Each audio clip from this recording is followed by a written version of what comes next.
want to give my 2 cents on Glover Quin retiring after 10 seasons in the NFL. I can't remember exactly how long he was with the Lions, but I want to talk about it for a second, man. We back, Motor City Sports Talk in the building. Appreciate everybody for checking in. And he called it the quits. Now, a lot of people don't know, while Glover Quin was with the Lions, his family never came up here from Houston. I believe Glover Quin might have been a corner coming into the NFL, if I'm not mistaken. And I think he transitioned to the safety spot with the Houston Texans, And when the Texans didn't bring him back, he came to the Lions. It was, one thing about Mark Mayhew, and Mayhew handled the personnel, and LaJuan was the kind of like the capologist. One thing about Mayhew, he did have some good-ass free agent pickups, man, for the Lions. He had some of the best free agent pickups that I really could remember for Detroit. I mean, Glover Quin, Golden Tate, just to name a couple of them. He couldn't draft worth a damn, but, Glover Quin was, in my opinion, he was a top 5 safe. At least he was a top 5, I think, free safety at his position. He kind of could play the box end free. I think he was underrated, but you know what? The same people that tell you that, this guy was better than Calvin Johnson, blah, blah, blah.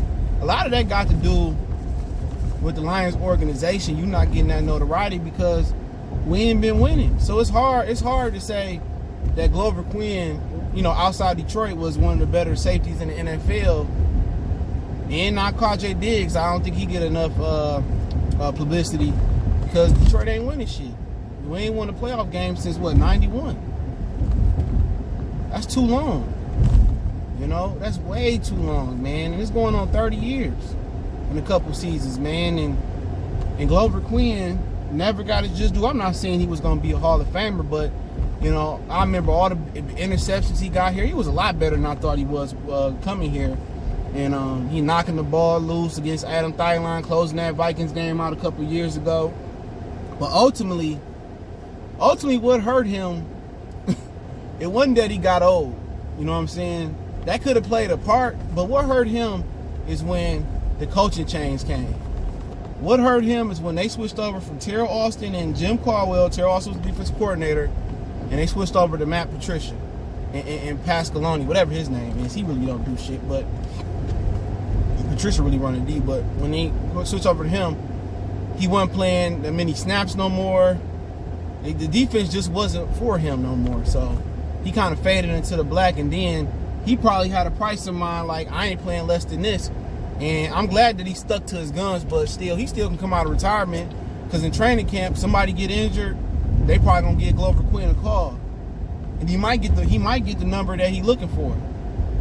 But overall, I like Glover Quin. You know what? I always remember him. It upsets me when guys like Glover Quin and guys like Calvin Johnson and Barry Sanders retire and they can't get their just due nationally because, the just due, even though Barry got his just due, but he couldn't get his just due nationally because we ain't win shit. And Martha Ford need to think about that, man. She really do. Whoever take over after her.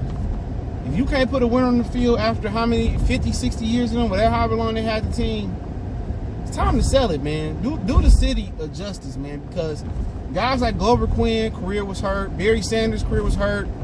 Calvin Johnson legacy career was hurt by playing here because y'all wasn't committed and putting the right people in positions to win. But Glover Quin, excellent player, man, excellent player. Much love to him. Very underrated. I always remember him. Not saying that he deserved to be in the Lion Ring of Honor. He may, but he just being in Detroit kind of hurt him a little bit. Us not winning, but we know how good he was. So 10 seasons, well done. Never really closed the book. Now, had he retired in the middle of the season, like Cervantes, what's homeboy name? Avante Davis type thing, when he just walked out, then I believe he 100% retired. You know what I'm saying? But if he get into the season, week 2, 3, 4, 5, 6, then I think he retired for good. But hey, Motor City Sports Talk. Appreciate the love, support. Keep sharing the videos. Forgive me on Facebook, Instagram, Twitter. Reach out to the email as well. All the links in the description. One time for the one time we gone.